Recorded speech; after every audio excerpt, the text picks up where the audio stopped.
ഭരതനാട്യം 2 മോഹിനിയാട്ടം.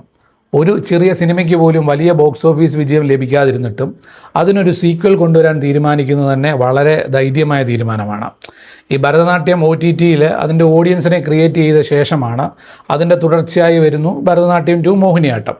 ഈ ഡയറക്ടർ കൃഷ്ണദാസ് മുരളിയെ സംബന്ധിച്ചിടത്തോളം പുള്ളി ക്രിയേറ്റീവായിട്ട് ബോക്സ് ഓഫീസ് പൊട്ടൻഷ്യൽ ബേസ് ചെയ്ത് തന്നെയുള്ള എഴുത്താണ് ഇതിൽ ഉപയോഗിച്ചിരിക്കുന്നത്. അതുതന്നെയാണ് ഈ സിനിമയുടെ ഹൈലൈറ്റ് എന്ന് പറയുന്നത്.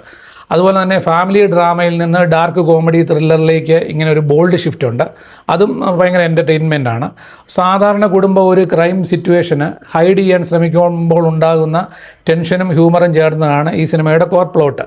അതുപോലെ തന്നെ വിശ്വാസം, ദൈവം, ടെമ്പിൾ എന്നിവയൊക്കെ മിസ്യൂസ് ചെയ്യുമ്പോൾ എന്താണ് സംഭവിക്കുന്നതെന്ന് സ്പൂഫ് ടച്ചിൽ ഒരു മെസ്സേജ് കൂടി നൽകാനും സിമ്പിൾ സീക്വലിനപ്പുറം കണ്ടൻറ് വൈസ് സ്ട്രോങ്ങറായ ഒരു അൺഎക്സ്പെക്റ്റഡ് സിനിമ എന്നും ഇതിനെ നമുക്ക് വിലയിരുത്താൻ സാധിക്കും.